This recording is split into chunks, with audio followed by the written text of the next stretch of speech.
Good evening, ladies and gentlemen. My name is The Joker MB. I'm joined by my partner in crime tonight, Woat. Woat, how you doing? I'm doing pretty all right. You know, when I said the last time we commentated together that we should get together and do it again sometime soon, I didn't quite mean this soon, but what are you going to do? Hey, you drew the best straw to draw, because guess what? We're at it. Tag team, back again, party on, party up. You're on your own on this one, I'm sorry. I don't know the entire words of that song, I won't lie. Yeah, I honestly had no clue what you were going for there. Anyway, our terminal lameness aside, we've got an exciting race tonight. We got a 2-0 matchup between saltyphry and arsonhorse, and they have a forced fighter, the Lucky Dogs.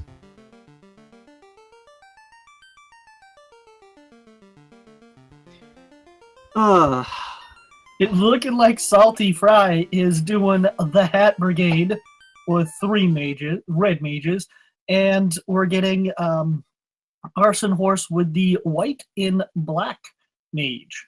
Yeah, I believe that is referred to as the Mage Rainbow. That's the first I've heard of it. So many things have changed. So, chat, what are you hoping for tonight?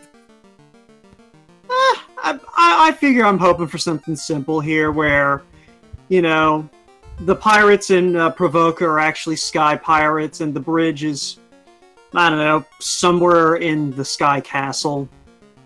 You know, just a seed that's just a little bit annoying at the outset, but not too bad. Well, it's always fun to get a bridge in a box. Yeah.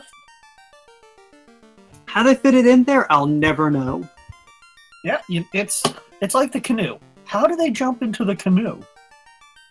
See, the canoe at least makes a little bit of sense to me. Like, you know, a canoe can be a relatively large size and still technically be considered a canoe.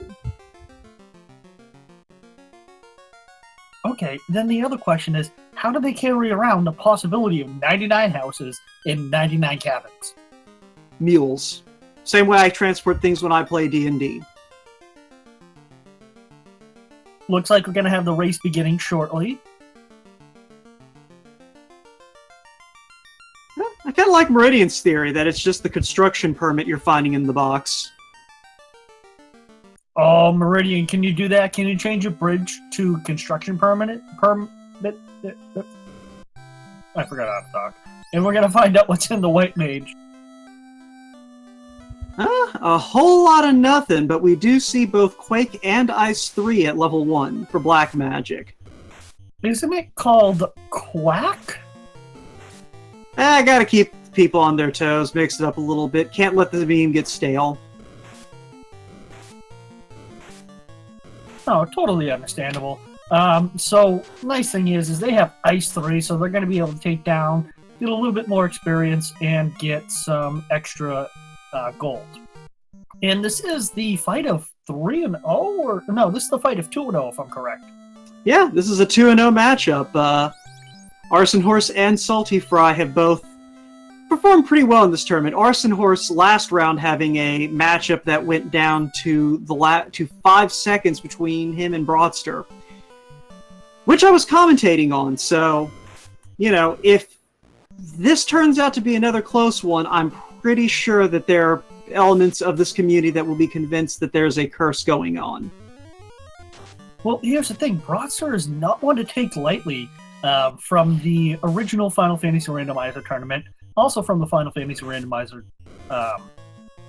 community. He is I would say he's been around, and he's pretty good. Yeah, and I mean, saltyphry is not anyone to sneeze at either. He did fantastically during the league, and, you know, has made it this far in the tournament so far. So, you know, who knows? We very well might wind up with another close race here. No, that's what I'm hoping for. I'm hoping for a fun race. It's gonna be down. Bane sword, best sword. Oh, man with priorities. Oh, come on. Always. Whenever you see that Bane sword, it's like, ah. Well, you just know it's going to be a fun race. Oh, it just opens up the Bane strats, and you can't complain about that. I don't think saltyphry dipped the chest on the left, so he may not be able to use that Bane sword right away unless he dips back in after he's done with Garland. No, he definitely has not gotten the chest on the left-hand side. And by the way, yes, the winner of this does clinch a spot in the... Help me out here, I'm drawing a blank. In the actual bracket round of the tournament. Yes. Yeah, so it does look like Salty's heading back in to get his chests, while Arsonhorse is at least going to pick up that A-Rub and that Harm 3 in the white magic slots. So, not a bad pickup. A-Rub's not a spell that I'd consider, a must-have, but if you have trouble finding ribbons for your team and you run some nasty trouble with death spells, it's a lifesaver. It's at least faster than trying to wall everyone. I'd say I would prefer wall over A-Rub, but, I mean, who's ever going to turn down a rub?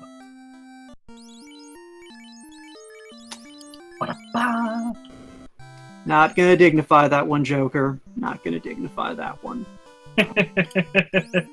Welcome to Late Night Final Fantasy Randomizer! It's 7 o'clock Central. 8 p.m. Eastern! Still not late night. That's prime time. Well, we're your primetime entertainment for the night. Welcome. So yeah. Why don't we talk a little bit about the flags, though? This is NPC Shuffle. So what that means is any of the progression items are going to be shuffled around. Why don't you explain a little bit about that? So, here in the Swiss round, the NPC shuffle is only going to be applying to NPCs that you just have to talk to get something out of. So, for example, the princess and the king handed over the canoe and the bottle. And the other NPCs like them, Sarda, the Circle of Sages, BK the Pirate, the Robot in the Waterfall, they'll also have items, most likely progression or the tail. There are circumstances where one of them might not necessarily have something you need for progression, but I believe by and large you're going to be seeing only the mandatory items off of NPCs. NPCs who do not just give you something for talking to them, that you have to hand them something before they'll give you what they have, such as Astos and Matoya and so forth, will still give you what they're supposed to give you. Now, in later phases of this tournament, that's going to change, but for the time being, you still have to go talk to everyone in the Crown Chain to get the Mystic Key. And you still need the Mystic Key, because there is a locked door in the Temple of Fiends Revisited that has stymied a few runners already in this tournament. No, and definitely. And I still don't understand why we have to go back and destroy Astos. I just truly think he's misunderstood. I mean, it's one of those things. I know some runners would be more comfortable if you defeated him with the help of a harp, but, it's one of those things. Harps haven't been invented yet. All we have are lutes. And if I was parading around Final Fantasy World with a lute, I would be the man. I understand, next to Edric, you'd be the coolest with that lute. So far it looks like all we've really gotten is that Bane Sword and a pile of cash. Yeah, Bane Sword, cash, and our runners are having the canoe, so we're going to be checking out what's here for level 3 and level 4 magic, see if it's nuke it is! Well, that cash is going away. Unrunnable Ogre Creep formation, and saltyphry is having to rely completely on hats to make it to Elfland. So, you're getting a big discount in the white magic. You get heal 3 for less than heal 2. I mean, that's not a deal, that's a steal. Yeah. I'm not sure I'd be too thrilled about seeing both pure and soft at that same level, just because I like having those spells as backups in case I get into a position where money's a little bit tight. We do also see in Viz 2 a up at 4th level, and I believe we saw a warp at 4th level black magic. That along we with did. A couple of AoEs. And I'm sure that both of our runners are well aware of how to dodge the warp boss. So we probably won't be seeing any of that tonight, although it is a much weaker boss than the exit one. It is, definitely. And to me, I would honestly prefer to try and see what that little bit of an eye grind would be. I'm always partial to the Agma grind, because who doesn't love Agma facts? Agma facts, they taste like chicken. I'm still of the opinion that Agma facts need to be read with a bad Australian accent, but that might just be me. Good day, mate. Agma facts. They taste like chicken. On the body. Crikey, that's a big Agma there! There we go. Come to the dark side. We have toys and balloons. Join the fun commentary group. No, I'm kidding. Chat, we've kind of been ignoring you a little bit. What do you guys have to say? What's that next progression item you're hoping for? I also see that our Arson Horse is getting a little bit of love. Yeah, Demarine pointing out in chat that that Heal 3 was White Mage only.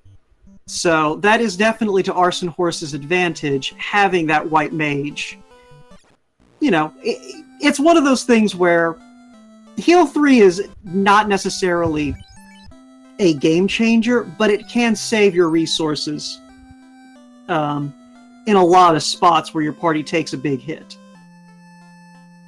All right, what do you think the Circle of Mages are going to have? I say floater. I'm going to go with Slab. Oh, great. I was wrong. Yet again.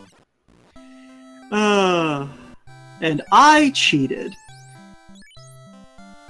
Ooh, so there's our loot at a ridiculous amount of money. Yeah, the loot's been signed by Eddie Van Halen, so why not? I mean, you know, it was probably stolen from the royal family. You know, shame the thief didn't get any farther than Crescent Lake before, you know, deciding to offload it, but what are you gonna do? Hey, thief needs a thief. He needs to catch his... You know, I hear that house prices are going up in Final Fantasy Land.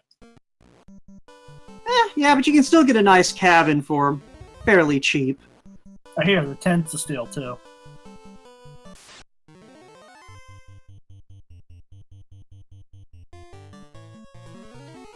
And our lovely tracker, Alliger Brat, pointing out in chat that since the loot is in-game, we may see the volcano dip come a little bit later, just because there's not necessarily an imperative need to pick it up, like if, say, it were the floater.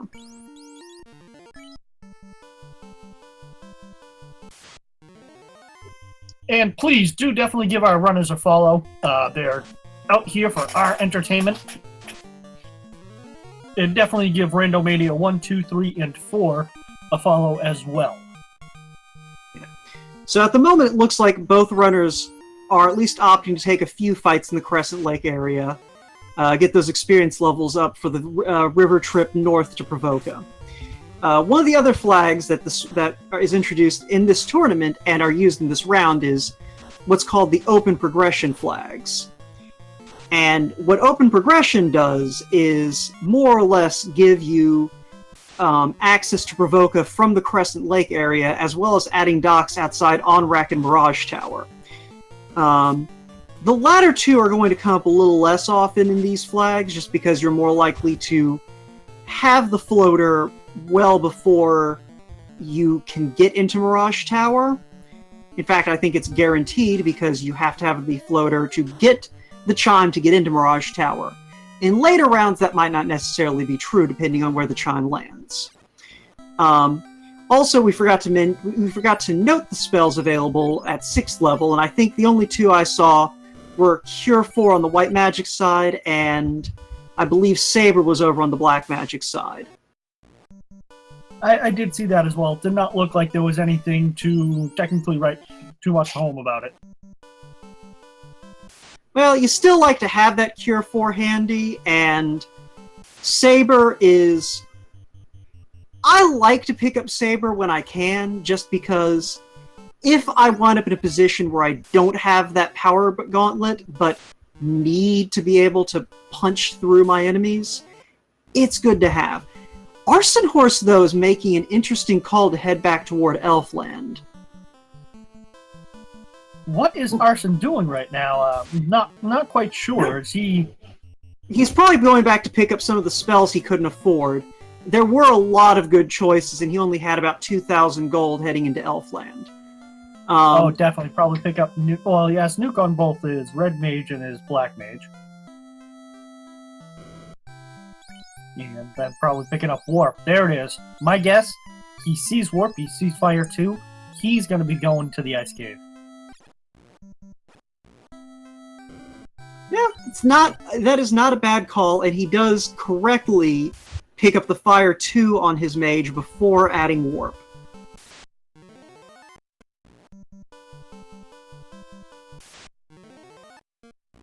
And no, definitely. Having those Cure 4 casts will be huge, especially for Arsonhorse, who will be able to cast them a little bit sooner, I believe, because I'm not sure if Cure 4 is locked out for the Red Mage.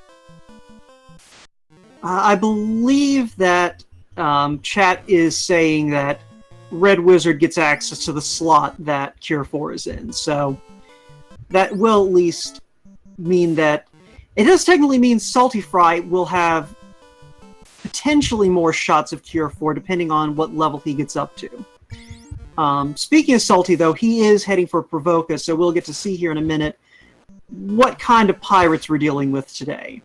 Not in the sense of danger, but in terms of what kind of piracy they commit. No, definitely. And let's just take it. What do you think that the pirates have? I'm gonna go with Floater. Yeah, it's one of those things, if they don't have Floater, then that's going to make things interesting moving forward, because that leaves only the Ice Cave as a potential spot for the Floater to land. And to answer the question, who is in first right now? Kind of the pick'em. You do have saltyphry, who just went through and got the slap and got the it was the cube that he just got, correct? Yes, the cube.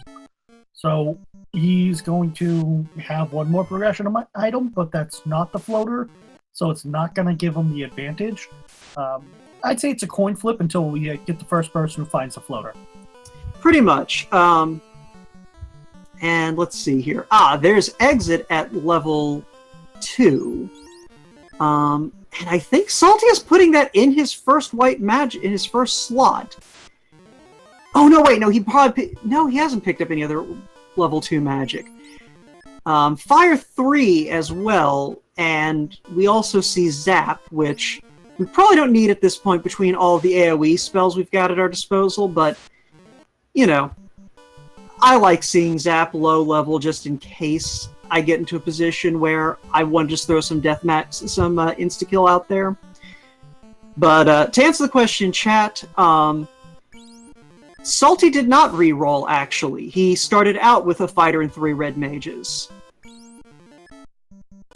And to talk about the spells, so far so good. We found the important ones. We found Nuke, we found Cure 4, we found Warp, we found Exit. We're still kind of missing Life and Life 2. Those I'd say would be 2 big ones. Yeah, I think those 2 and Fate are about the only spells left. Arsonhorse making the interesting decision to go ahead and dive Ice Cave before the pirates. I like it. I like going into Ice Cave before anything else, because you're right there, you're on your way, and knowing what we know now, it is the right move. It makes me think that Arsonhorse may be feeling a little bit like an underdog in this matchup. It's the kind of play that, isn't typically done, but if it pays off, gives you a substantial advantage.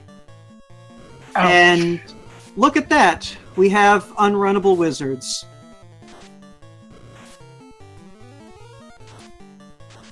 This seed. Fortunately, we also have Nuke, so, it doesn't matter whether they're runnable or not. And Tristal, great question. They do have access to warp, and they do have warp right now. Yeah, Arsonhorse actually backtracked to Elfland to make sure he had as much access to warp as possible.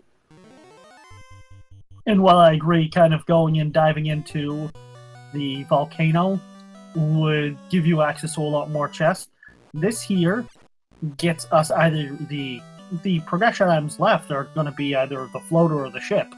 And my guess is it's going to be the floater because that opens up more of the progression. Watch it be, Tail. Watch this be a seed where we have to go find the ship and the TNT. Oh, that would just be interesting. Well, never mind. Well, we pick up a pro ring as well. It looks like Arsonhorse is just going to take his prize and go. And you can't blame him at this point. Get out of there.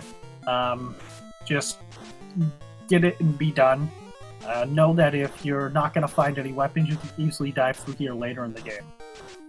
Yeah. Nah, and, you know, this does give him a slight advantage on saltyphry, because he's just got to make it out, although he does seem to be lacking... I'm not sure if he has any warp charges on his red mage.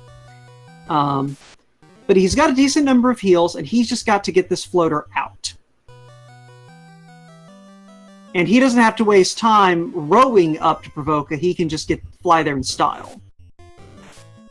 Indefinitely. And this is going to be interesting. With saltyphry having access to exit, I think that he'll kind of clear this out. Would be what I would expect. So in my mind, what that means is if there's like the Masamune or some other nice endgame weapon, he's going to be ahead. Yeah, but how will you feel if all he finds is the Vorpal? I throw it down, just get rid of it. Then I pick it up again and throw it away again. Vorpal belongs in the trash. Give it a high five as well, our runners were. Yeah. So yeah, Salty actually, it does look like, thanks to a little bit of bad encounter luck on Arsonhorse's part, is going to be the first one likely to get out of here with the floater, since he does have that exit. Unless he does choose to dig the cave, like you were saying. But I'm not sure he's going to make that call. Especially knowing that there are monsters down here that can stone. I did not see what stoned him, but... And actually, I don't actually know if he has warp. I don't think he does, because I think it's in something that they're unable to... Oh. That's tough. Arson now knows that the floater's here, but the cockatrices have stone. Well, that is at least thematically appropriate. Ooh, and it's glance, too. Now, is it the only way to kind of protect yourself is magic defense? Against glance? I don't recall if there's anything else that blocks glance attacks. I mean, there's equipment, sure. I think the Aegis is among the equipment that can block stone effects, but I'm sure chat will be more than happy to tell us exactly how ignorant we are of the intricacies of this game. I would think Ribbon as well might block. Well, fortunately for saltyphry, that problem just solved itself. Yep, well, that's a big catch on their side. Yep, Ribbon and white shirts, so now Invis 2 is not going to be a concern for them. So, with not having seen that just yet, it'll be very interesting. Yeah, so, if you're in this position, you just stick that ribbon on your fighter and just let it ride. I think at this point, I agree with what Salty's doing, just for the pure fact of his fighter is just a shield at this point. He has no real heavy weapons. Yeah, his red mages are more important. They're going to be able to cause more damage with those spells. You're going to be able to hit more enemies, and I definitely think the red mages are far superior. To address chat, Arsonhorse actually as you can see, didn't make it out of the cave with the floater. Now the question is if he's going to stick around this time, which I can't imagine he will, knowing how dangerous this cave is. No, definitely. We see saltyphry kind of just powering through, catch a little bit of luck with those cockatrices. Well, he got triple... One of them, that might have been arsonhorse, who got triple cockatrices upon entry and just reset out real fast. So, to answer the question in chat by Fuchsia, Salty, you got one on each side. Salty has exit, while arsonhorse has warp. Salty's gonna find his floater here. And we'll get to see how rough these eyes are. Probably not very, though.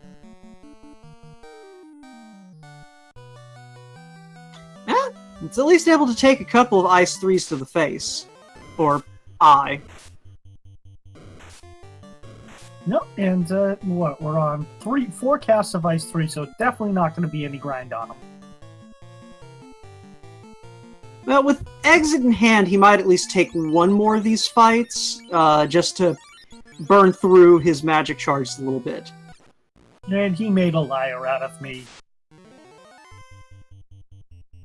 1 cast of nuke gets it done. They have a couple more casts of nuke. Who knows? Yeah, it looks like he. Yeah, it looks like he deliberately only used 1 nuke charge to spread out how many of these eye fights he can take. Oh no, we got 4 cockatrices on Salty's side. Definitely catching a bat and Blaze. But he manages to run with his white mage. Oh, this is going to be critical. And he is in trouble. And that's another wipe. Salty probably backing out to go see what he can do about either finding some magic in Provoca, or else maybe trying to pick up some softs or something so that he can get out of this cave. I definitely think he's going to go back and get some softs. That would be the way to go at this point. And it's really tough knowing that the floater's right there. Yeah. And it's hopefully he goes north, finds out what the pirates have, finds that he can get exit, and then just gets in there and gets out. Yes, he will be giving up on the Aegis shield, but it's worth it at this point. Well, he doesn't know anything that's down there. He doesn't know about the ribbon, he doesn't know about the white shirt, and he doesn't know about the Aegis down there. So, you know, it's one of those things. Salty is at an early advantage with that gear in hand and that floater. And arsonhorse actually heading up to the Peninsula of Power, it looks like. Probably before he heads back, and I just burn through the rest of his cast that he has of Nuke, Fire 3, and go from there. Come on, Team Steak! Jack, can we get some Team Steak up in here?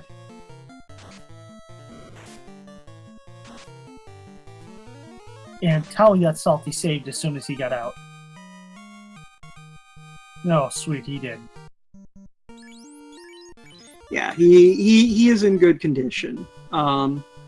Didn't see what level he wound up getting up to fighting that eye, but... Level 12. Okay, well, I'm glad you were paying attention then. So, with level 12 in hand, I'm not do you go all ahead about the memes. Yeah. Do you go ahead and make that volcano dive while you're over here once you pick up your floater, or, you know, do you go ahead and start searching some of the other incentivized locations? I go and check all the free chests, and then I end up going to Castle Vordeals. Why, you'll ask? I don't know. Don't ask me why. I've lost 2 matches. But the reason being, my rationale behind it is, you don't know what you can get. You can catch a really good weapon from there, as well as you can get the tail, and at this point, you can start equipping any of the weapons that you would have, and it's free. You don't do anything.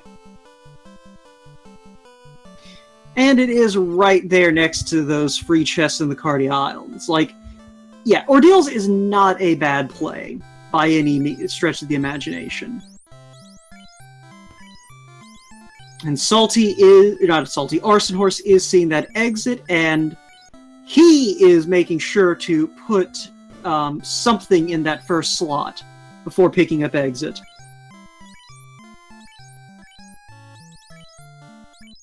No, you've never really lived in the Final Fantasy Randomizer community until you went to cast a white spell, and whack, you cast exit on accident.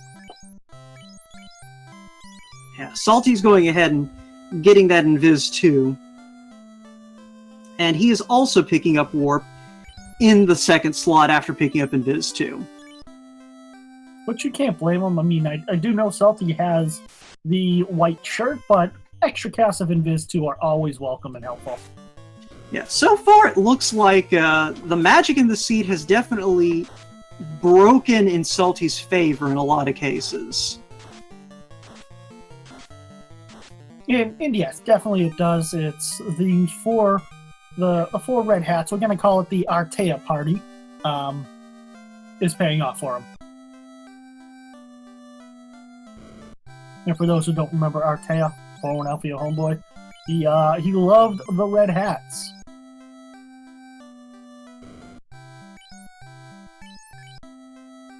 So Arson Horse figuring out that, yeah, he's got the slap. Or the Q. Sorry, I keep getting those two mixed up. Well, you know, one is an incomprehensible rectangular object that holds untold secrets and vast power, and the other lets you talk to a bunch of people in togas. Lupa Lupa. Toga, toga, toga, toga, toga. Sorry, I had to get that out. Did you get it out? No, toga, toga. There's Try the tail. From our friendly neighborhood sage, Sarda.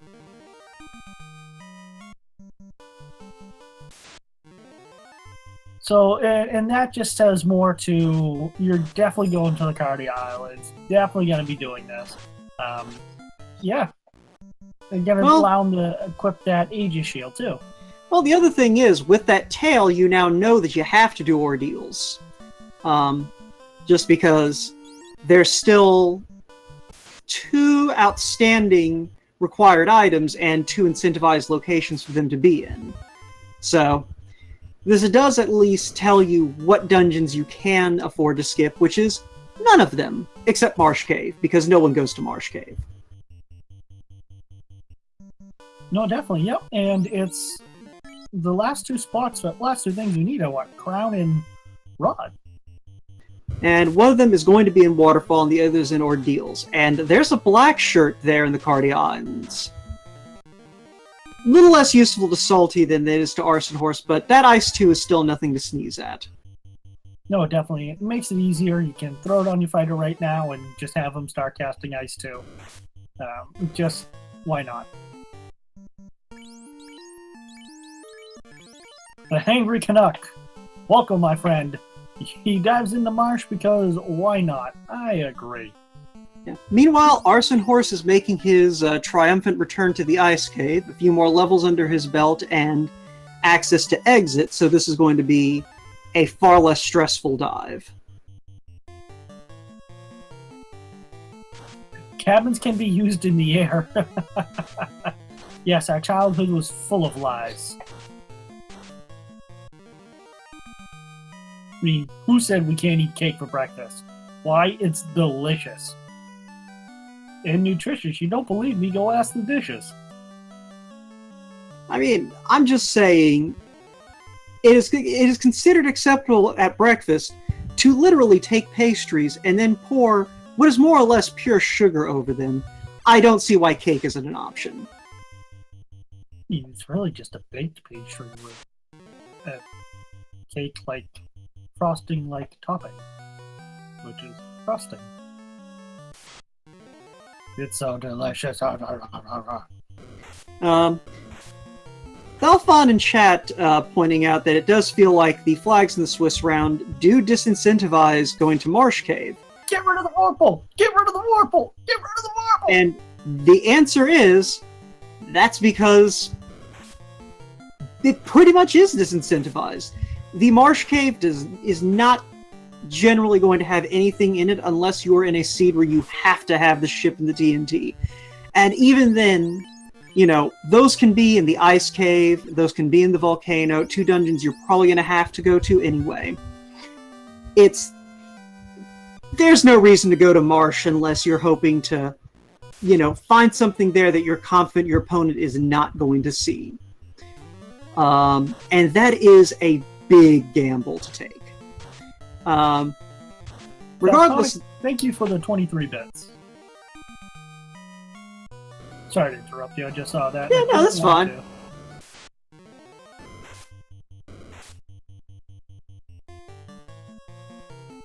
So Salty selling off that heal staff as he heads into Gaia, and Arsonhorse making the decision to go ahead and loot the bottom of Ice Cave. Okay, Arsonhorse making the decision to loot 2 chests in Ice Cave and then leave.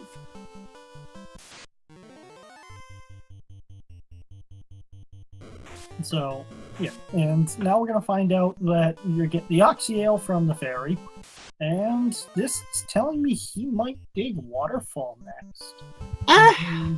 He may be just going ahead and swinging up into Gaia now. He knows that this is really the only thing he cares about here. He's got a party of red wizards. He doesn't care about level 7 magic.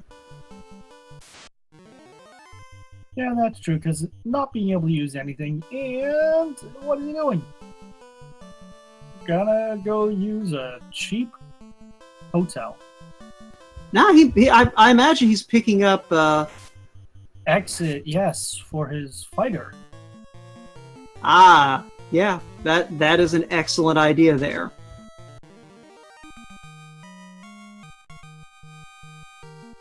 To answer the question, chat, there are a couple of level 7 red wizard spells. I believe it's 1 black and 1 white magic spell are available to red wizard at level 7. The problem is, you're probably not going to get high enough level to really care about those charges, and the odds of them of a spell you want being in either of those slots is also extremely low.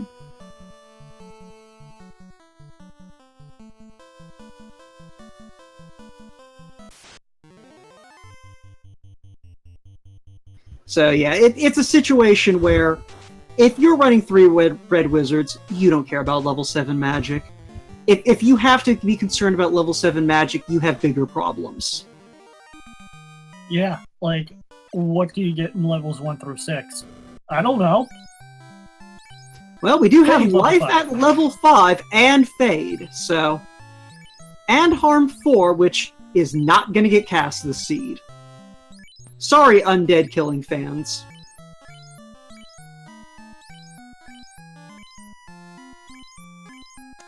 So yes, as we're about 35 minutes in, please do give our runners a follow. Without them, we wouldn't be here, as well as Randomania.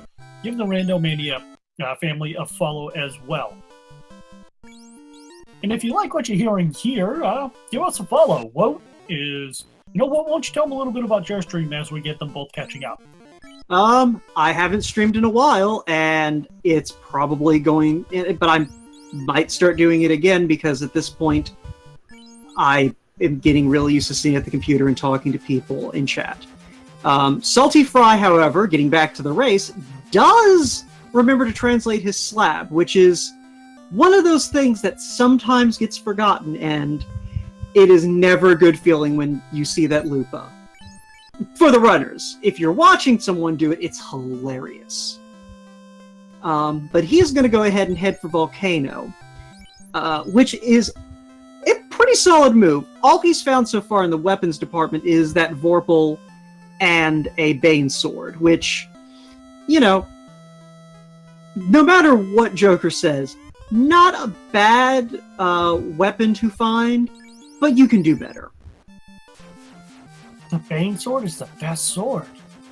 I was talking about the Vorpal. Vorpal's trash.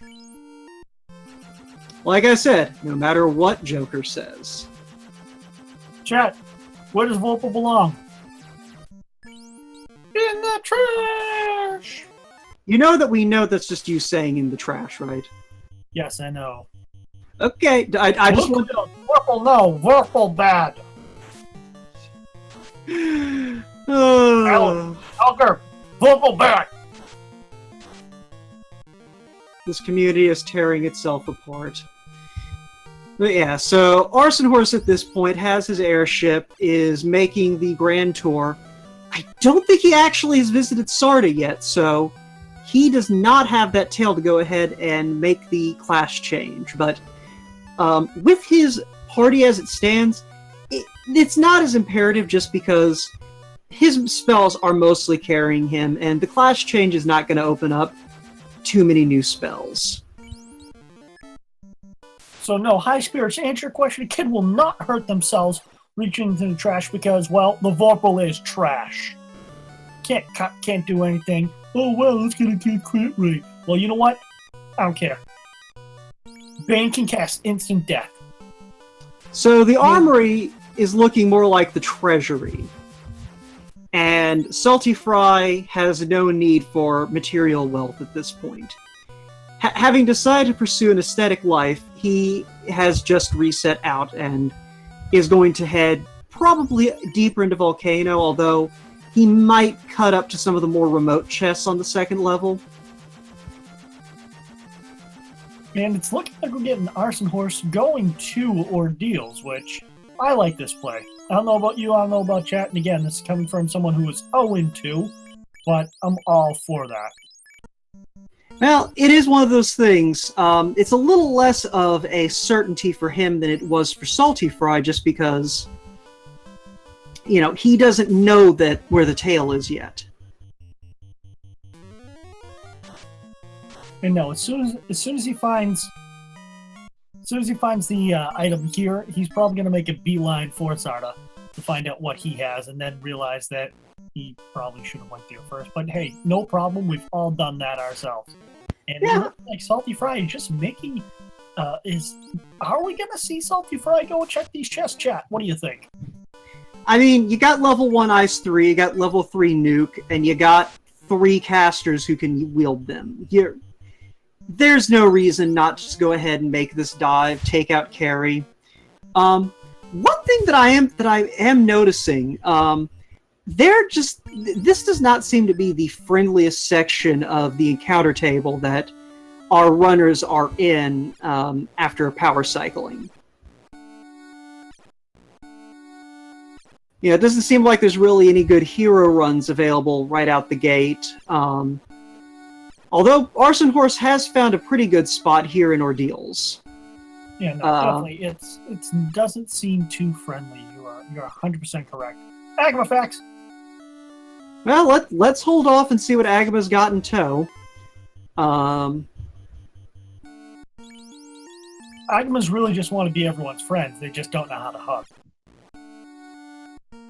Well, it's really hard to hug with those tiny feet.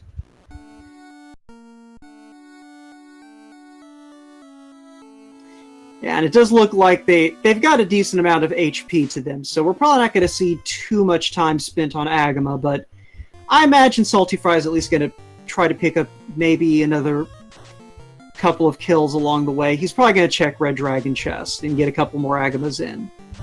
And he's immediately going to make me a liar. We're getting altered. Oh, Red Giants with a little bit of crack. Now, fortunately, with his party already at level 12 and 13, they're able to just kind of shrug it off and go. And here's Carrie. Ooh.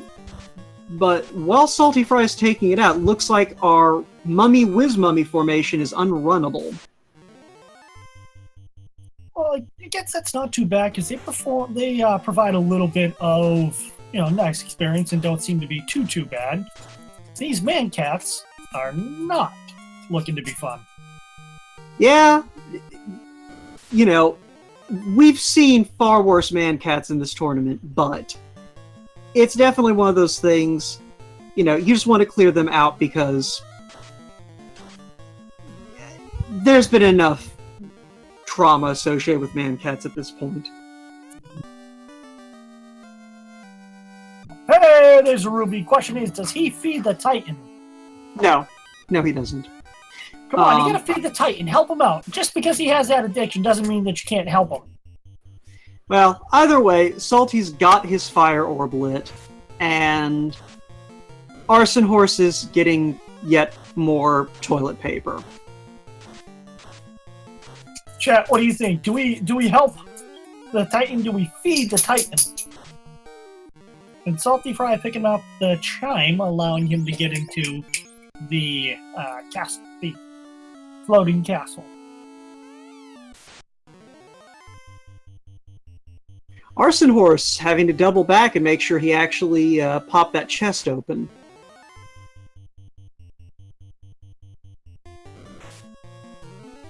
So we know that we're either looking at a crown here up near the throne or the rod. And it'll be interesting to see which one it is. Just because if it's the crown, that opens up the possibility that Arson Horse may double back and dig a little bit for equipment in the crown lock chests. What's your guess? I say crown. Rod. Now it's looking like Sarda decided to swap his ancient artifact for one that was a little more optional. Better is... Go on. I was going to say, the real question is, we got saltyphry team Tyro. Ugh. Well, he did... But, Go ahead. I was going to say, but the thing is, at what point don't you class change? I can understand if it's going to be a, battle and you have a black belt there, but when don't you class change, Wout? I'd say if you pick up, a couple of ribbons, you have the Mosmune, you have one of the higher tier fighter armors at your disposal, that's probably good enough conditions to consider not class changing. I still think I'd want, fast or temper and or the power bonk as well, but I'm generally an advocate for changing class. Even if it means doing a little extra digging to find that tail. That's one of the many reasons I don't actually speedrun this game. I'm more of a casual amble type of player, but, it is definitely... there are definitely circumstances, even in the Swiss flags, where class changing is not necessarily something you want to do. Oh, we got him digging into the sea shrine. This is going to be the bold strategy, Cotton. Will he visit the mermaids? No. Will not visit the mermaids. Well, he's got, level 14 going on 15. He's got plenty of powerful magic. Yikes. Sea shrine is not a bad idea. This is back vanilla unrunnable encounter. I hate that. Looks like the sahags are not too bad, and the wiz sahags are not overly bad either, so could be worse. Well, with that Ice 3 handy, that definitely helps. We do have Stun Touch on... I couldn't see if that was the Gershark or the Big Eye. I totally missed that. Yes, I do. It looks like it's the Big Eye. If the Masamune is found, then you will see that. Bane Sword is the best sword, but you know what? So the Masamune is right up there with him. So yeah, Arson Horse gets his tail from Sarda, and, it might actually be a little while before he bothers to go class change, just because he is still in a really good position, and he is going straight to class changing. Okay. Yeah, he's going straight to class changing. It could have been a little while, though. I'm just going to point that out. He could have opted to hold off on class changing. He just didn't. No, and I definitely think with Exit, and as well as the weapons that are there, with the Ice Sword being the best weapon equipable that they have right now, and with having access to Bane and Vorpal, that's definitely playing into this class change. Yeah. And that is one of the interesting things with the Swiss flags is because that tail is almost guaranteed to be found unless it's just the last item you pick up or figure out the location of, class changing is a lot more likely to happen than it did last tournament or even during the league. Well, a lot of that was because of the black belt, and I believe the black belt kind of took a nerf. Well, in this case, it's that they've reduced the experience gain for this tournament over what they used last tournament. And so you had, it's one of those things, the black belt is still a viable threat, it's just, it's a bigger time sink to make the black belt a viable threat.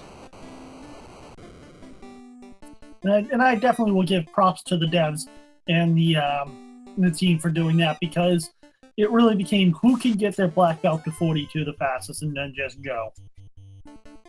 Yeah, we've definitely seen a lot more variety of team composition so far this tournament, and some of them have a lot more variety in terms of winning formations. I think we see at least the white. Most of the time, we're going to see a white and black mage. If not that, you're going to get a lot of hats.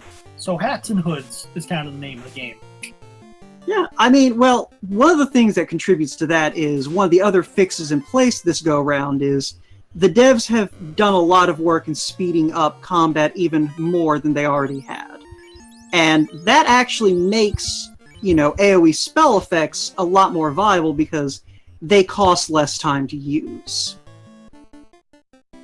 And each one of those seconds really do count in this type of race. Yeah, I mean, when you're casting, probably over 100 spells per seed, those frames are going to add up. And there have been a few matches of this tournament where even if you're only saving a few seconds over the old spell casting animation, that's the difference between winning and losing.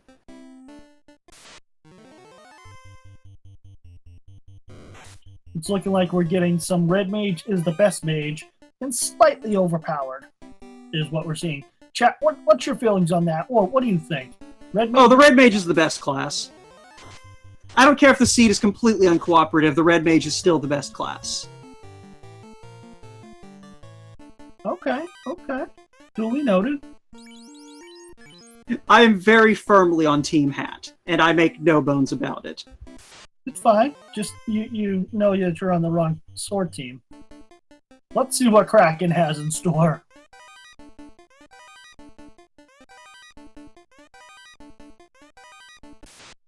So far, taking a couple of nukes, as well as Fire 2 right to the face. He's in the Sea Shrine, casting Fire 2. How is that possible? Water gets rid of fire, right? It depends on the fire. There are some fires that, take advantage of, the chemical composition of water to burn even hotter. But in this case, it did not burn nearly hot enough. And saltyphry has lit his second orb, having cleared fire and water. And in spite of clearing 2 dungeons and, grabbing what chests he can, he still doesn't actually have enough money to get that loot. He is 7,000 gold short still. That's crazy. Just imagine if that was a floater and what they would have had to have done.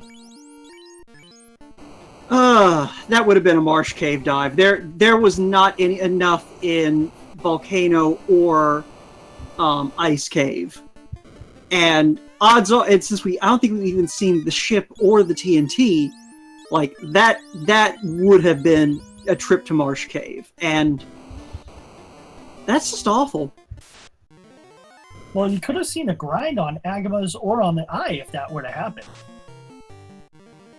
Because with that, you would have grinded your levels, would have power leveled you guys, and then you would have had a lot of gold. This is true. I hadn't thought of it that way. But yeah, Marsh Cave, not even once. No, I still hate Marsh Cave. Marsh Cave stinks. Alright, chat. Let's get some Bless RNG out right now. Let's go for your favorite bat, my favorite bat, everyone's favorite bat. Let's see if saltyphry shows us out of bounds bat. He's the battiest bat that's ever batted. I can't remember, but I think that we probably are likely to see an out-of-bounds bat just because the developers have taken a lot of pleasure in putting bats in places where they're no longer a problem. You ain't down with the OOB, you ain't down with me. Oh, out of bounds bat being shy. Oh, but that is 6 cockatrices. Like, with the party's higher levels, they're probably fine, but never mind. But the Snook should take them out before they can stone anyone else, but you know, that might be some, like, well, hopefully Arsonhorse will have similar good fortune getting through that. I think Arsonhorse might just lose it if he sees all that again, after what he's had to put up with.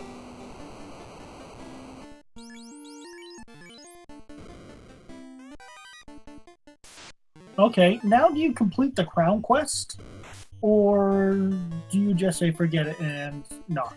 You say forget and you keep moving. Excuse me.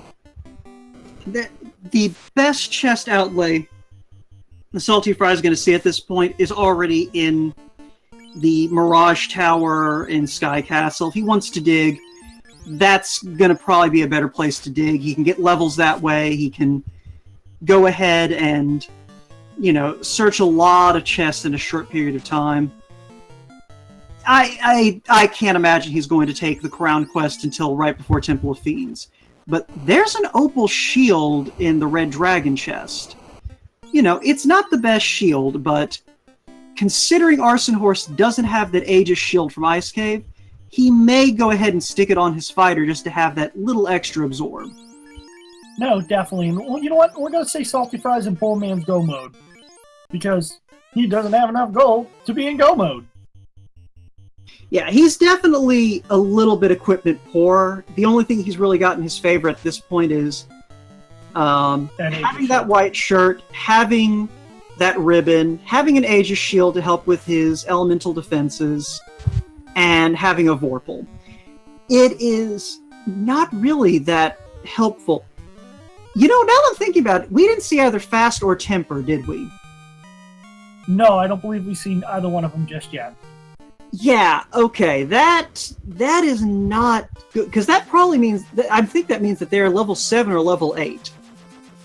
If they're level 8, then saltyphry, well, they're both really in a bit of a bind, because Arsonhorse isn't going to see those level 8 spells without some serious grinding, and saltyphry can't see those level 8 spells. It looks like Iron Horse had enough to buy the loot, but just spent his money.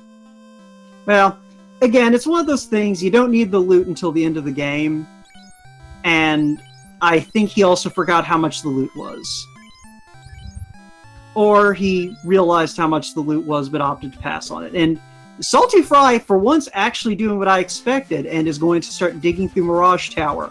And there's some dragon armor. That's going to help out in terms of getting that in-game preparation. Yep, well, that's going to give him coverage on, you know, with the dragon armor and the Aegis shield. That's a lot of coverage. Yeah, I believe that's 5 out of the 8 elements in this game. The elements being the standard for earth, fire, water, and air/lightning.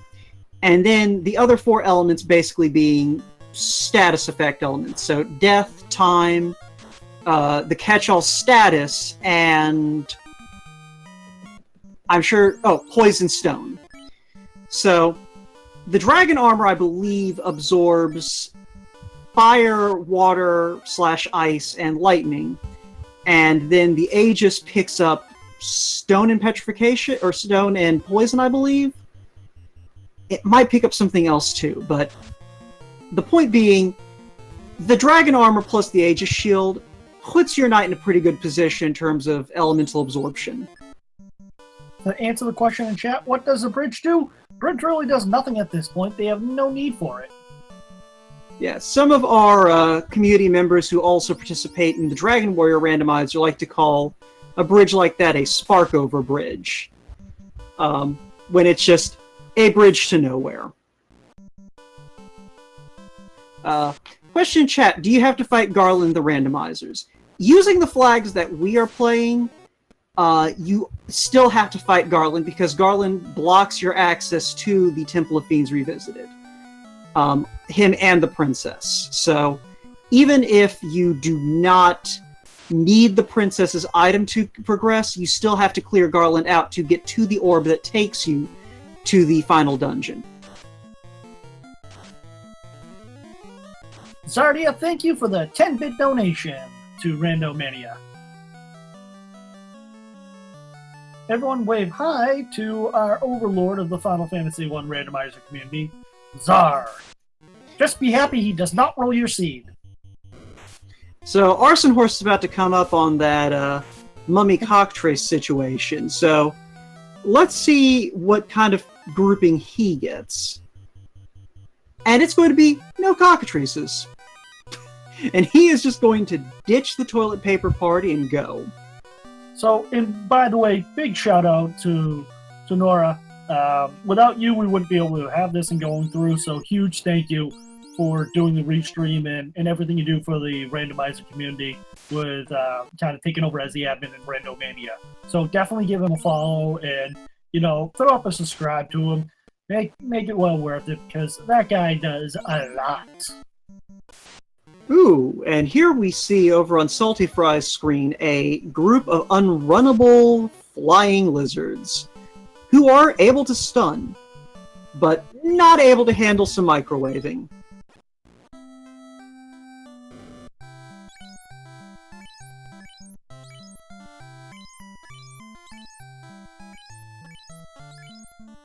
So let's see if Arsonhorse is going to end up going in passing that crown to get those free chests. And also looks like we have saltyphry checking some chests in the floating castle. Yeah, I mean, it's one of those things, without Fast and Temper available, his only options are to either saber up his red wizards to deal melee damage, or to hope for a soft Temple of Fiends, or to find the Power Bonk. And I think, of the three options, that Power Gauntlet is the most appealing.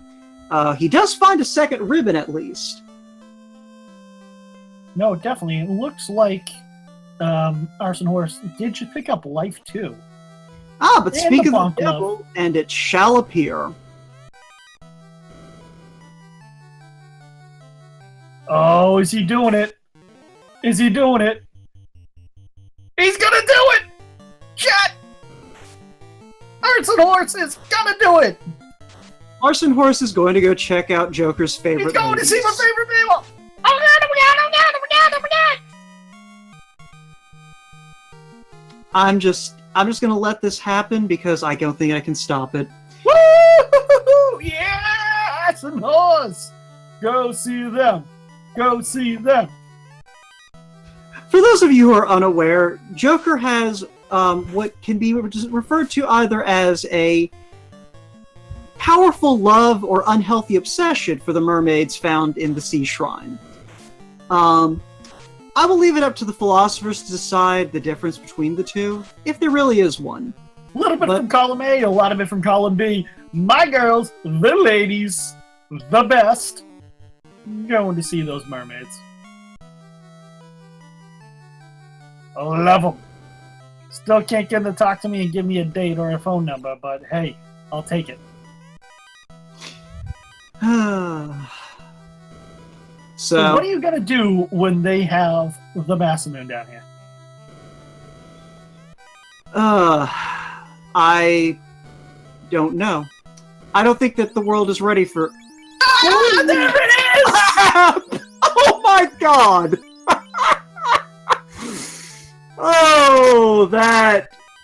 if Arsonhorse digs that power bonk out of the Sky Castle, that actually may give him a chance to kind of close the gap that has formed.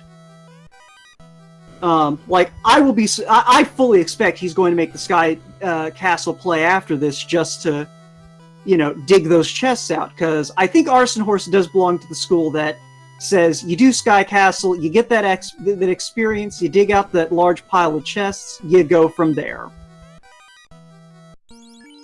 No, definitely. That's awesome. And then the Opal armor. I know he doesn't have the Dragon of the Aegis, but that's going to help him out a lot in the long run. Yeah, like that. The Opal armor will help tide him over until he picks up that Dragon armor, which I'm almost positive he will. And yeah, going ahead and making use of that gold bracelet from the Waterfall Cave. So then here comes the ultimate question: what's better, the Opal, the Masamune Vorpal, and just picking up the Sun? I have a feeling. Well, we already know it's not going to happen. That saltyphry is not going to go down and check the mermaid, so he's going to miss out on the Masamune.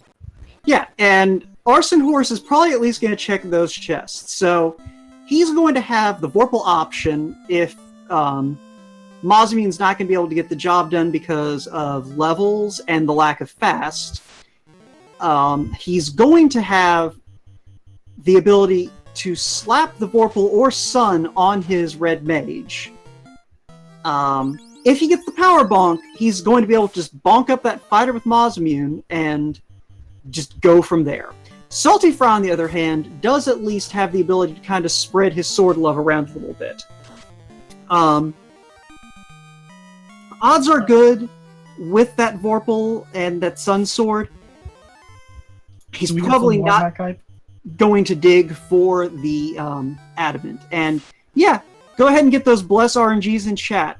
Let's see if we can get some War Mech. I'm going to call no War Mech on saltyphry's side chat. Sorry. It's just my guess. Well, our tracker at least got his wish, so he's got that going for him. Who doesn't like nachos? I love nachos. My favorite late night snack. We're not talking about those. I can't argue with you there. I tend to be more partial to just taking some tortilla chips, a little green salsa, and just putting salsa directly on chip and putting chip in mouth. Yeah, that's good too, but I like cheese, and that's why cheese. Hey, look, I called it, folks. Not that I did or anything. I called Masamune and no War Mech. It's like I'm a genius. Yeah, it is very similar to If You Were a Genius. I agree. Let's see what Tiamat has. 225. Looks like he can hit him. Oh, first spell is Blizzard. Yeah, I was going to say, what Tiamat has is probably not enough to stop Saltyphry from wiping the floor with her. And he's using and Saltyphry is using the best strats of Bane strats. I mean, you got that Bane sword, you might as well use it. And Tiamat does bring a little bit of fire and ice to the party, but Saltyphry is able to take her down and light his third orb. We're probably not going to see more than a couple of chests checked here on Earth. Like, the vampire's chest, that's going to get opened, and if Saltyphry feels like it, he might divert for a couple of the easier to grab chests. Maybe. But I can't imagine there's anything he feels like he's missing at this point except maybe a slightly better sword than Vorpal or Sun. He has not picked up the loot still. Now, at this point, I think he's got enough cash on hand to be able to grab that on his way. Now, hopefully he remembers that he hasn't picked up that vendor item yet. Loot is one of those items that's easier to forget. Arson Horse, meanwhile, looks like he's just going to fully loot the Sea Shrine. Not so much trolling as it's been a pretty, let's call it relatively straightforward and not too bad. See, the cockatrices have glance, so that kind of stinks. And wizards are unrunnable. But other than that, it's, yeah, nothing but with too crazy. Yeah, with Ice 3 and Nuke and you're within the first 3 levels, the biggest issue is just like, until you have some defense against the glance, it can be a problem. Hey, Czar, every sword's better than Vorpal. Bane sword, best sword. Sorry, I just have to poke one of our admins. It's fun. And any chance I get to remind people that Bane sword is the best sword, I will. Looks like we have saltyphry fighting through ordeals. Yeah, and I'll be surprised if he bothers to grab anything other than the incentive chest. He might, actually I take that back, he might grab a few chests on the way, but I can't imagine he's going to take too many extra steps for a handful of chests. I mean, it won't cause too much damage, but from what we're remembering, there's nothing too crazy, so no, I agree. If he does, it's going to be kind of out there, but why not? Yeah. And, I guess I do forget that he doesn't know what we know. He's probably still looking for that adamant, still looking for, one of those heavy-hitting swords where, even without the fast, he's going to get a good number of hits. And he's not going to be too upset with that ice sword. I believe the red mages can equip the ice sword. Yeah. Now, red wizards get good enough sword access to where, you're not going to regret picking up some of those swords. You're not going to have a surplus of swords just kind of dangling off the fighter as he cleaves his way through the Temple of Fiends.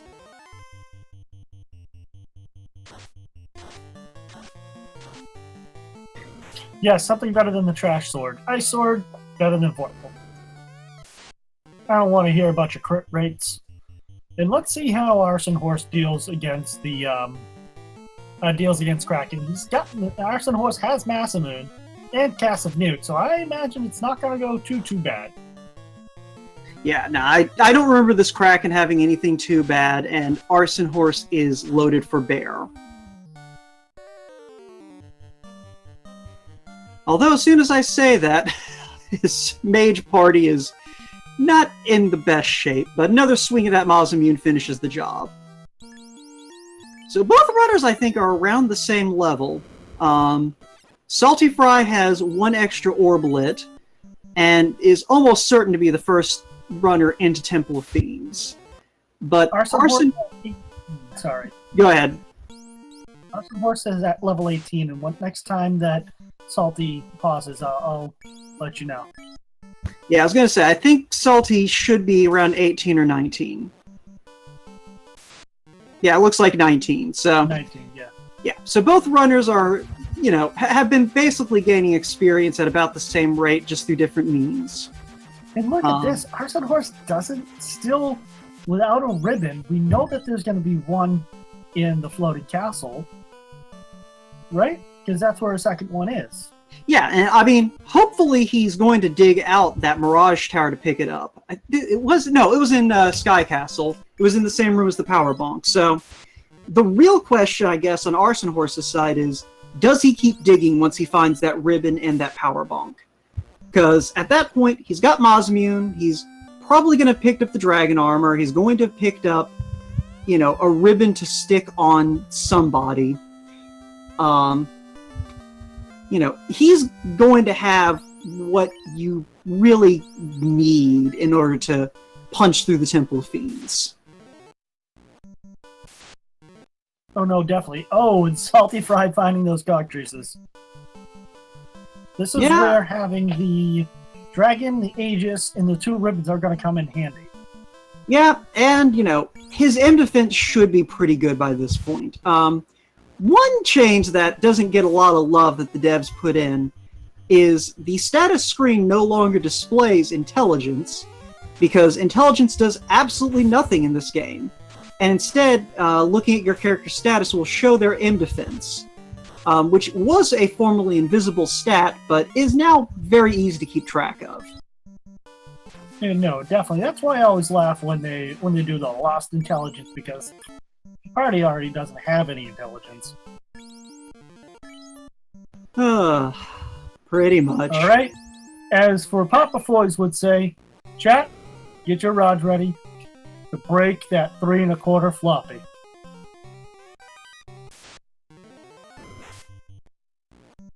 Because it looks like a old 3 1/4 floppy disk drive. Not really. For those of you who are on the younger side, a 3 1/2 inch floppy is, thunder. What you might know as the save icon.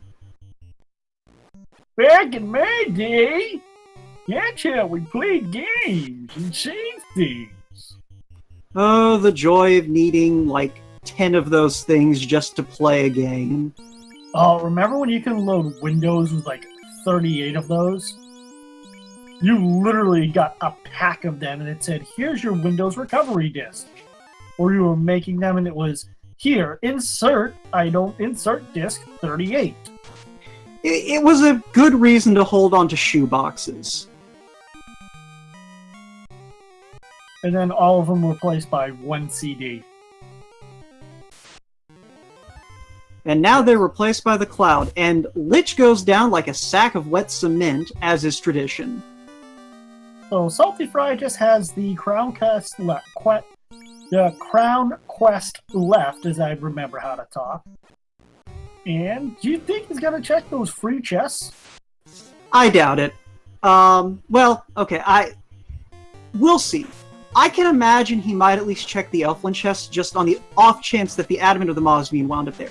We know the Mosmune won't, but the Adamant is still outstanding, and finding Adamant would be big for him, because that would mean he could put the Vorpal and the Sun on 2 of his red wizards. And then Ice on the last one.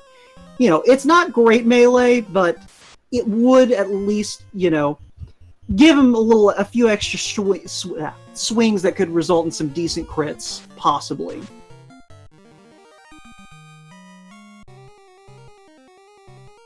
Looks like we brought up even zip drives now. We've seen a zip drive appearance. So, it is looking like Arsonhorse is going to be digging through a little bit. And Arsonhorse will be finding the ribbon as well as the bonk glove. Yeah, and I imagine Arsonhorse is going to stop digging once he has those, just because I think he has to feel a little bit behind. He took those wipes early on in Ice Cave. He, he found Exit in Provoca, which, he has to realize his opponent was very likely to have done before Ice Cave.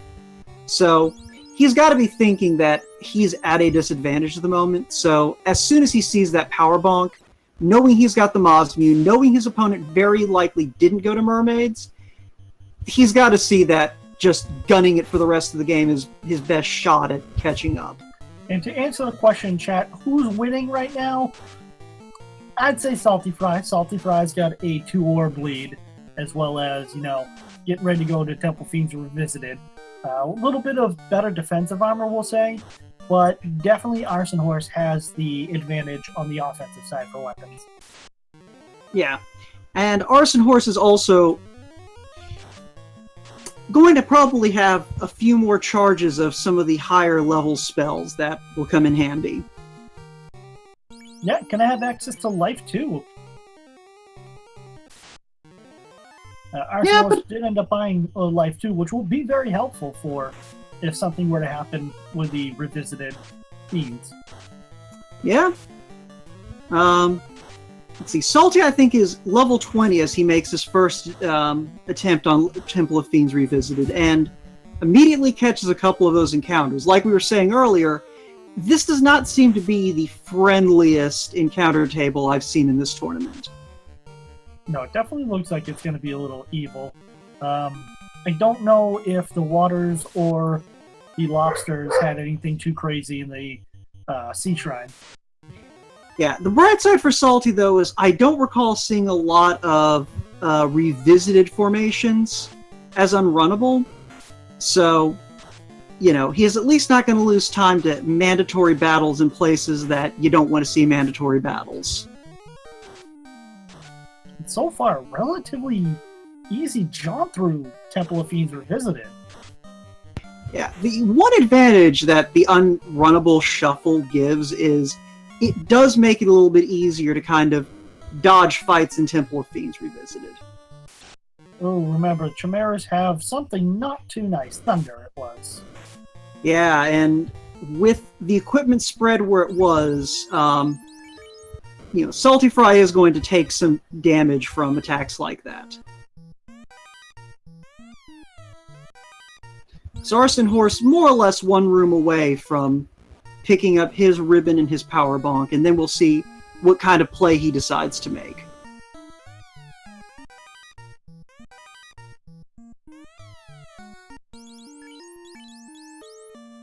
Nope, All right. there we go. He's gonna figure it out. Alright, let's get rid of... Yeah, well, it's one of those things. He probably wanted to make sure he didn't need to make 2 trips to the armor menu, which he wound up needing to, so it played out in his favor.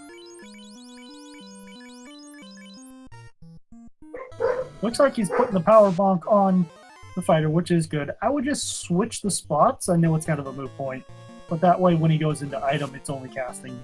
He doesn't have to move it much. But I'm leaving. Yeah, no, I mean, it's definitely for menuing purposes generally a better idea to put the items you're going to cast from a lot near the top, if not at the top. Yes, but, if you're hearing dogs bark in the background, I do apologize. Sorry to interrupt. Oh well. Oh, no, it's fine. So, arsonhorse, having dug those things out, is going to keep checking a couple of more chests. I can't imagine he's going to search out the spider floor, though. Those chests take way too long unless you are just hunting for something you need.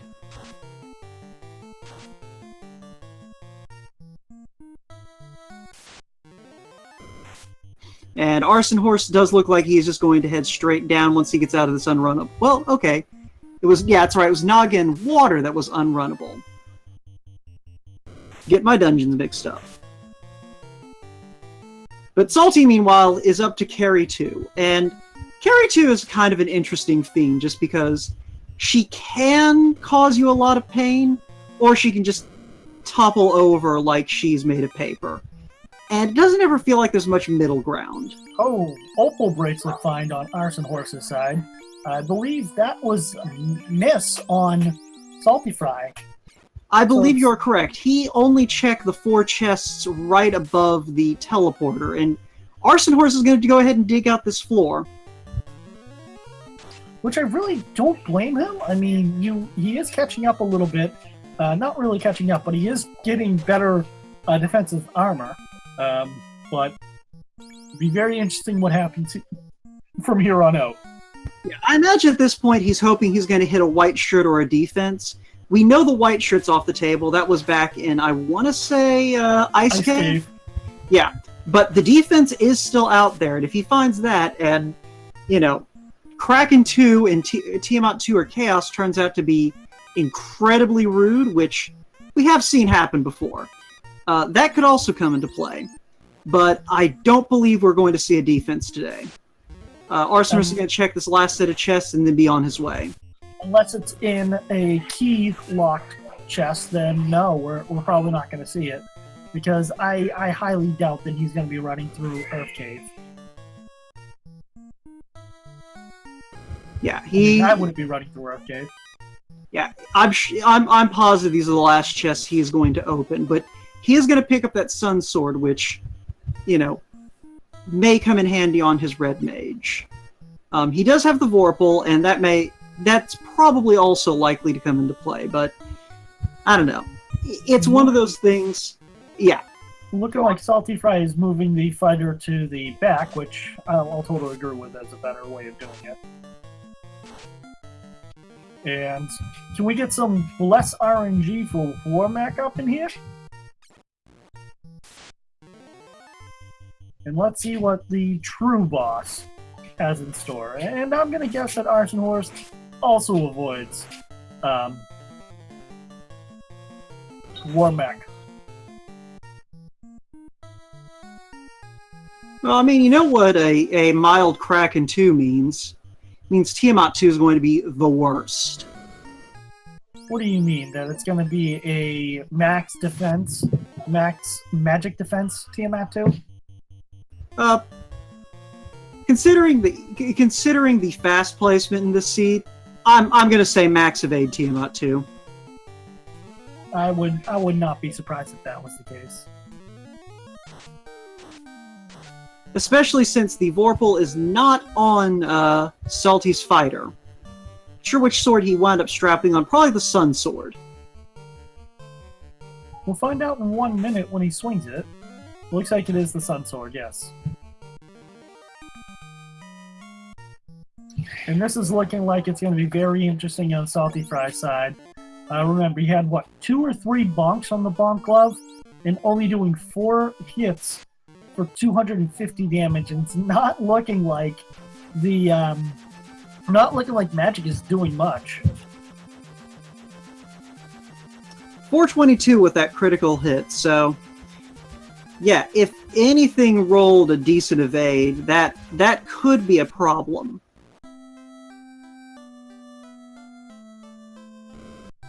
Yeah, Fuchsia Fantasy in chat pointing out that the Sun Sword does statistically give the fighter a spare attack at his level, and the number of swings without fast is going to come into play.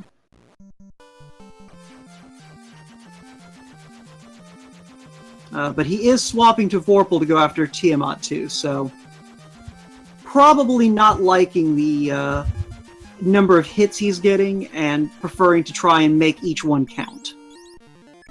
And definitely looks like he's doing the white and bonk. At this point, we're getting Arsonhorse going through doing the Crown Quest. I just wonder with Arsonhorse doing this, is Arsonhorse gonna check more?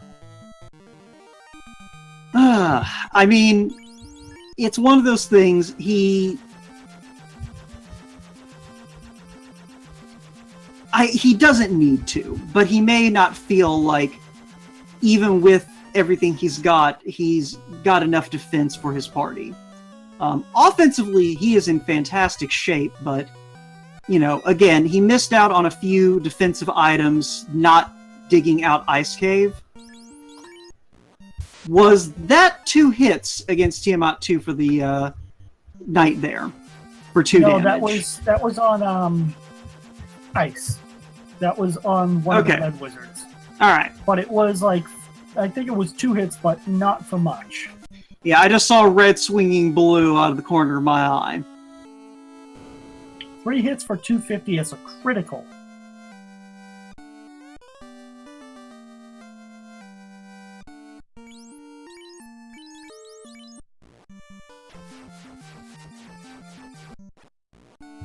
Oh, and he is going to be checking more. Well, the Elfland chests are basically free, so...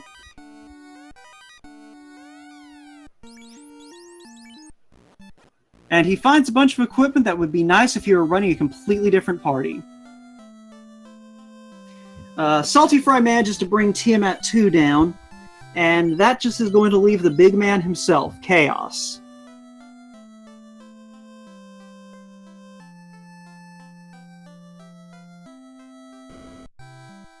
Looks like he forgot to equip the opal bracelet. Or one of the bracelets on one of his mages. Or wizards, sorry. And getting down to the last couple of heals. Chat, let's... Yeah, Fuchsia, you're right. We both caught that same thing. Let's see. What will Chaos have in store for us? Well, we're looking at level 20s and 1 level 19, so, he's in about the median range of what you want, and Arson is going to be digging out some more crown chests. I wonder if he wants that defense sword, or another ribbon. I think it's just for another ribbon at this point. Well, he got it. There's that 3rd ribbon. It's looking like they're casting on Salty Fry's side, casting Invis 2 and the white shirt, so trying to make them as unhittable as possible. Yeah, that is one advantage that those three red wizards bring to the table is they all are packing Invis. Red Witch Rose? Sorry, I had to bring back the Zelda. And Look, I do the same thing. Marriage is what brings us together today. And there's the adamant in the dwarf cave. And the defense. Alright, I cannot imagine that Arson Horse is going to keep digging at this point. There's nothing else he could possibly want. He has all the weapons, has everything, and it's looking like Nuke. Let's see what Nuke does. Nuke does 177 damage. Salty is hits 300. Yeah, Salty is not getting great nuke rolls against this Chaos, it looks like. But Chaos is also not doing too much in retaliation. I think it's just going to be a war of attrition at this point. And it's out to make sure that there's not enough bad spells out there to get them done. Yeah, it's one of those things, unless Chaos is about to just unload a nuclear arsenal, I cannot imagine that Salty is going to is going to lose this fight, basically. Although he is still not hitting very hard with his bonk strats.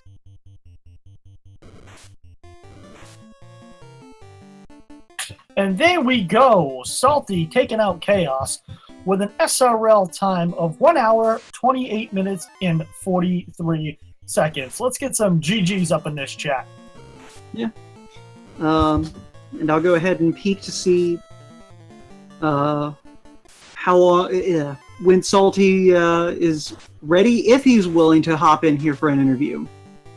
In the meantime, Arson Horse did finally decide that he'd gotten enough and is currently running through Earth Cave.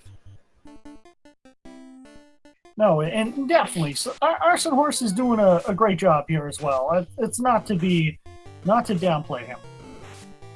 And I think I believe that was the sound of a Salty Fry jumping in. GG, Salty! Thank you. Yes, good job. Tell us a little bit about, how you were approaching that scene and what you thought about it.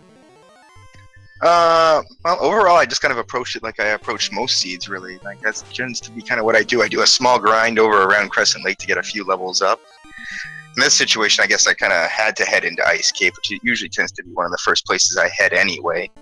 And it was a little iffy, I guess. Early on, there was quite a few little... Running around on canoe tiles was iffy, because you kept running into those Caribes or whatever that had lit too, that kept wiping my party, so that was kind of iffy. And then I kept running into a bunch of other enemies that had the same script as well, so that was a lot of fun. But overall, it felt like everything went pretty well, so I don't know, I can't really complain about anything. A few hiccups here and there, but yeah, it seemed to just truck along at a steady pace throughout most of it.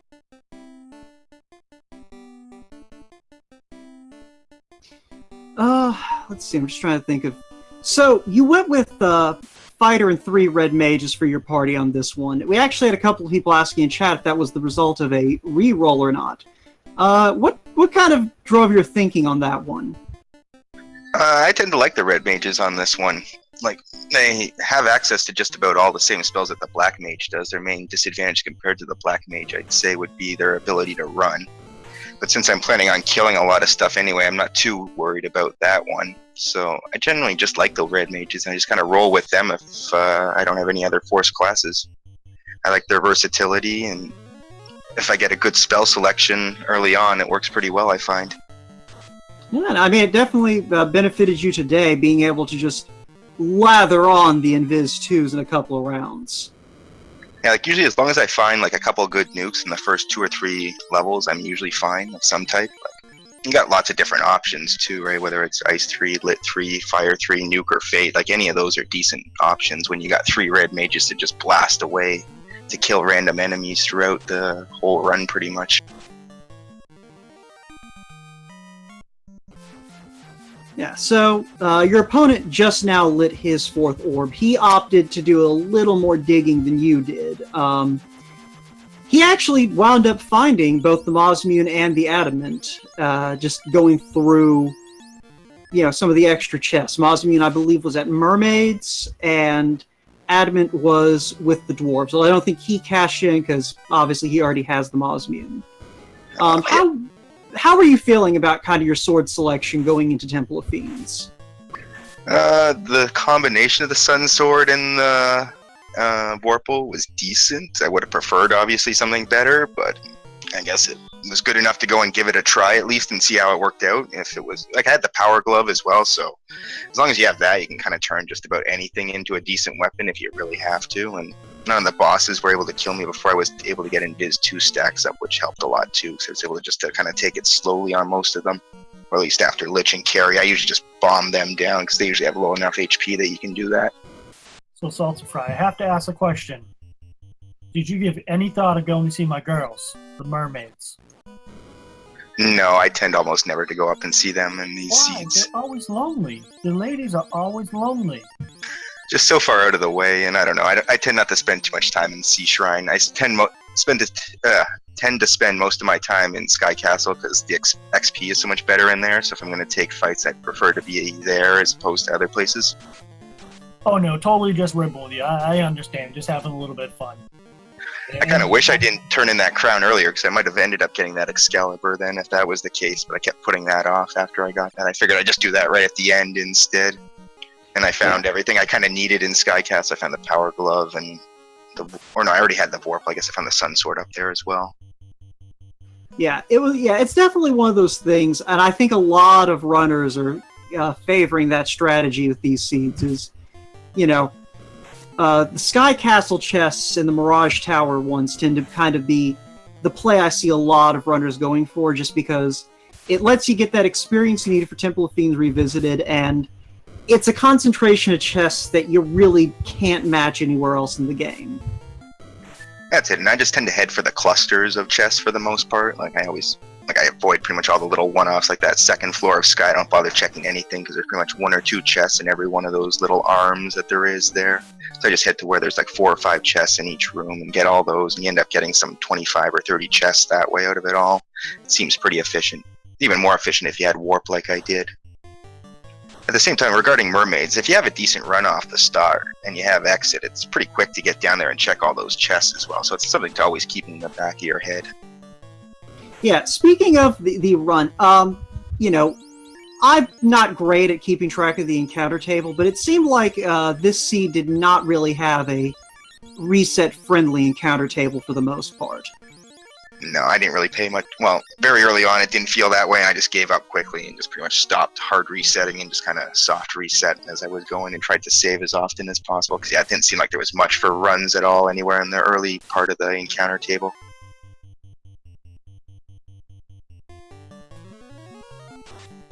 Yeah, so, with this, you advance to 3-0, and I believe clinch your spot in the bracket round. If I'm not, is that right?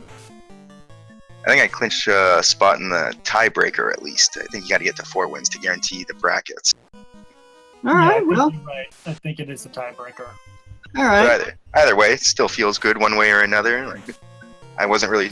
You never know in these things how it's going to end up turning out, right? Anything can happen in these races, so. Been pretty lucky. I haven't had anything horrible happen, which is probably why I'm 3-0 to start with, because we all know how Temple of Fiends Revisited can be, so I've been lucky to have nothing horrible happen there, so can't really complain.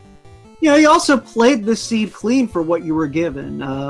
You didn't really hit any. I didn't really see you hit any places where you weren't making forward progress. You didn't really stall out on anything except maybe Ice Cave because of some of the crap that it was throwing at you. Ice Cave always seems to be inevitably that way. I always seem to head there first, so on a low level, I'm kind of used to just kind of slogging my way through there, and I just kind of battle and kind of hope for the best there. Hopefully get to the eye, gain a few levels from it, and then usually after that, everything kind of settles down, I find. Because also, if I'm doing my Fighter 3 Red Mage party, running's a little iffier at that point as well. Yeah, in this seed's case, it was those packs of cockatrices with glance that seemed to really be the problem. Yeah, luckily they're only on that first floor there, and I kept just resetting more or less until I got a nice hero run through almost the whole thing. Because I didn't have soft potions then either, which was a little bit of a mistake. I didn't have a whole ton of money at that point in time, I guess. Yeah, I have to admit I got a little bit worried for you when you got to the waterfall cave spike tile and, we're staring down 6 of them. I was a little better off at that point in time because I think I had the Aegis shield and a ribbon or two, so I was most likely going to be fine unless I got extremely unlucky at that point. Yeah, I mean, it still is a little bit scary just because of, getting those 6 rolls, you could very easily have wound up in a position where you had to walk it out with just your knight. Oh yeah, absolutely, and that's never fun because he's not going to be able to run away. I'd just be basically chopping everything down, it feels like, to get out of there at that point. And really, with how long that takes, I might have almost been better off just to reset and come back in with my whole party and try to just exit out afterwards. Yeah, or at least maybe get a friendlier encounter. But, they were runnable anyway, so it probably wouldn't have been too bad. But it was definitely not an encounter you want to see, considering how much trouble they gave both you and your opponent earlier on. Speaking of your opponent, he has made it up to Kraken 2. His Black Mage is down thanks to a Bane, and he just lost his Red Wizard to a stray band of tentacles. So it's going to be interesting to see how his next 2 floors go if he also loses his White Wizard, but that's not going to be the case. No, I definitely think with getting life 2, it's going to pay off, as it just did. Oh, in realizing, nope, had life on his Red Wizard and used that last cast of Cure 4. Yeah. So.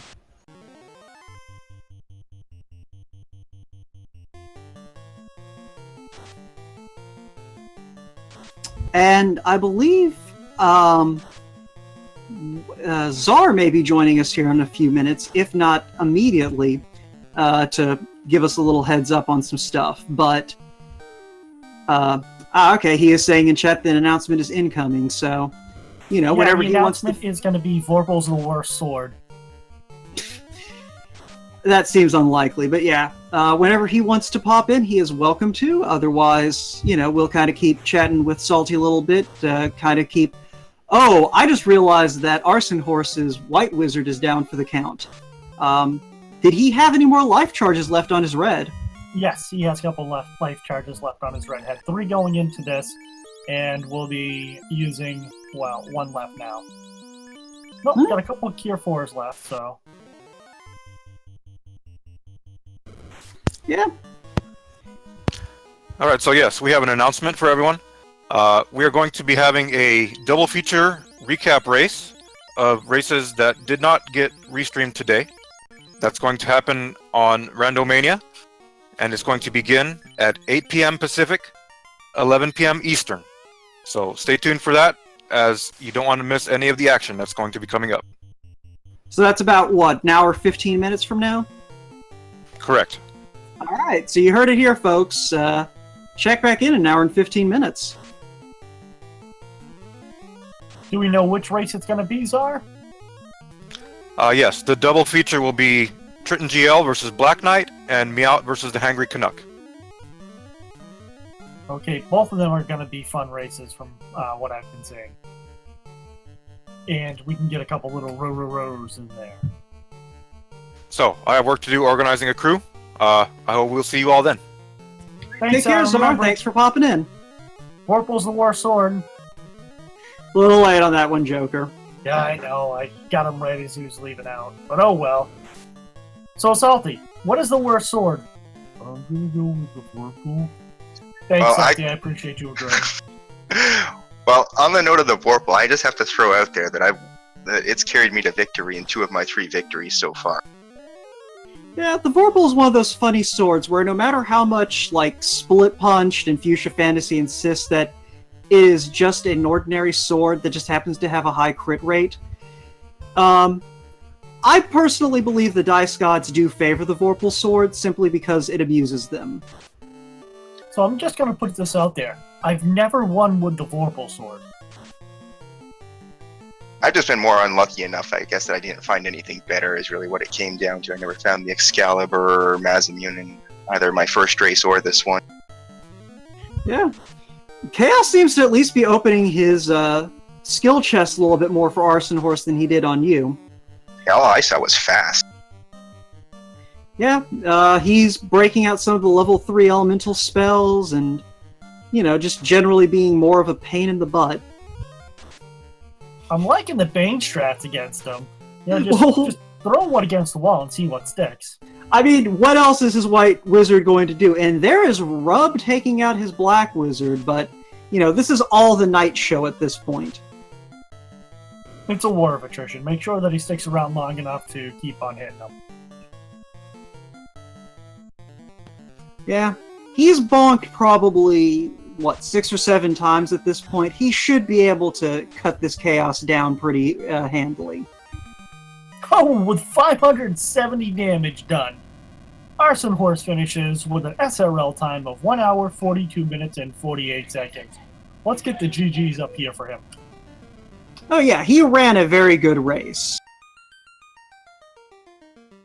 Perhaps a little more conservative than he really needed to, but nonetheless, he knew what he wanted and, hunted around for it. And we're going to see if he's going to join us for an interview as well.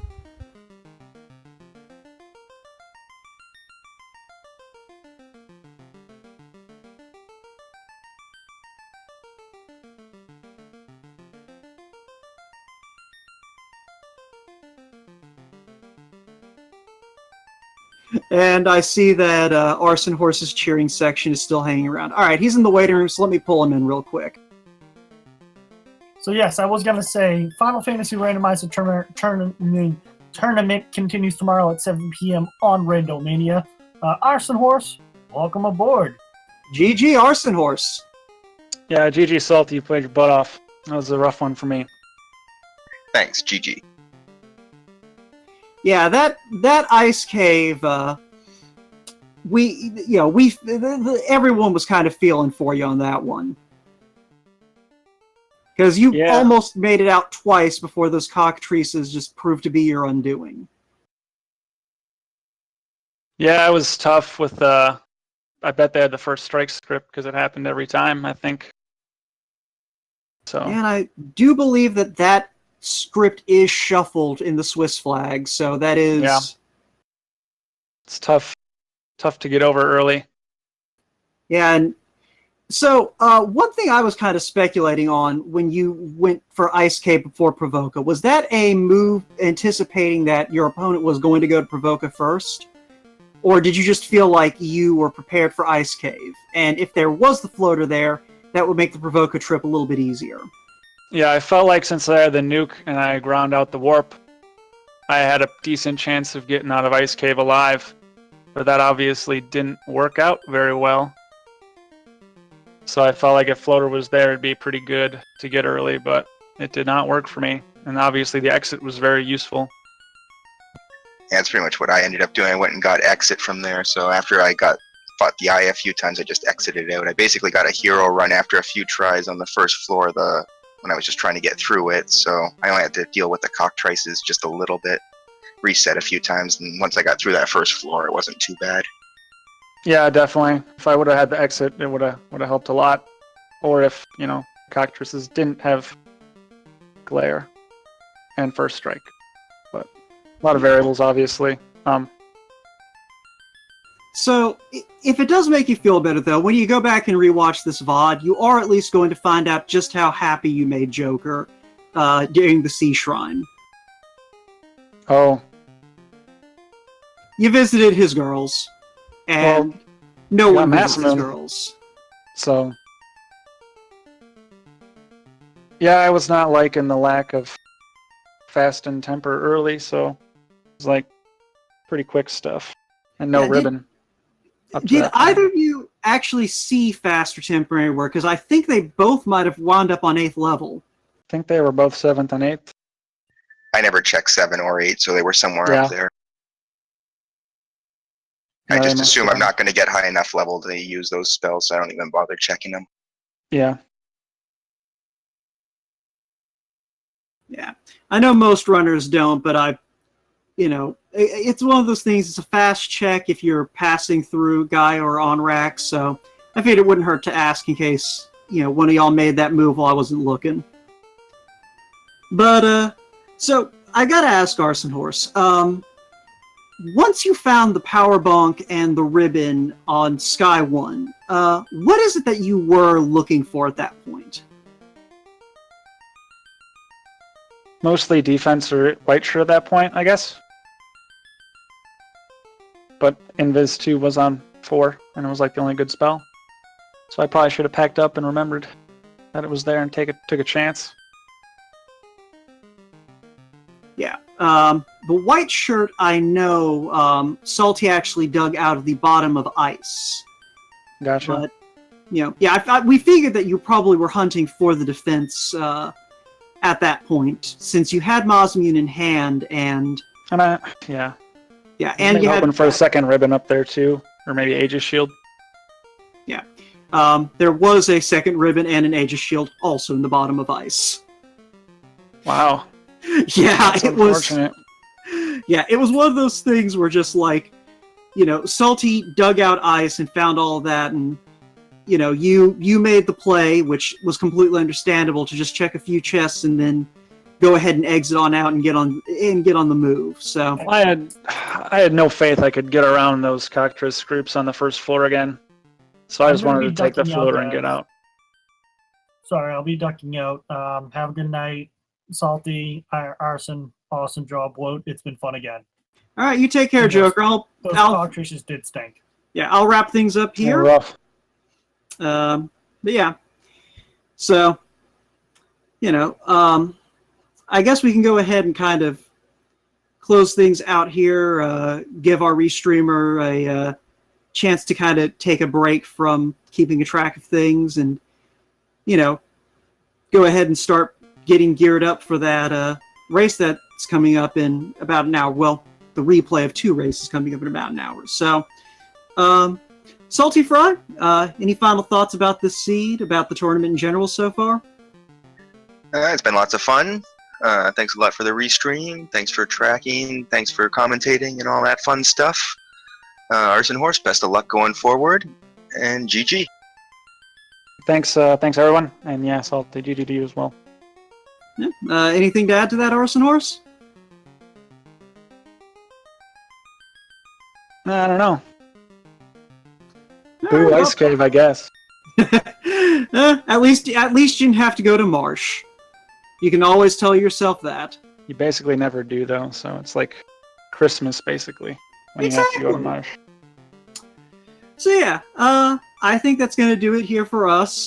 For now, check back in an hour and you'll get double the Final Fantasy action.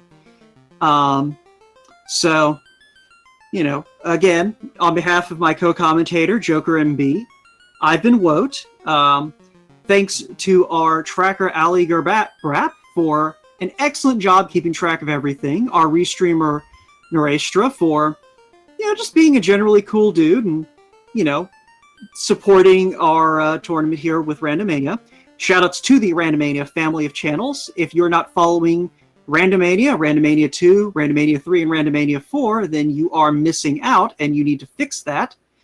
And, if you want to join us on our Discord, by all means, we have new players joining every day, and, there is a lot of knowledgeable people in this community who are more than happy to share that knowledge to the best of their abilities. So, get in there, check out things, come see what some of the new features are looking like, and otherwise, on behalf of the Final Fantasy Randomizer family, we will see you guys in an hour. So, take care, everyone.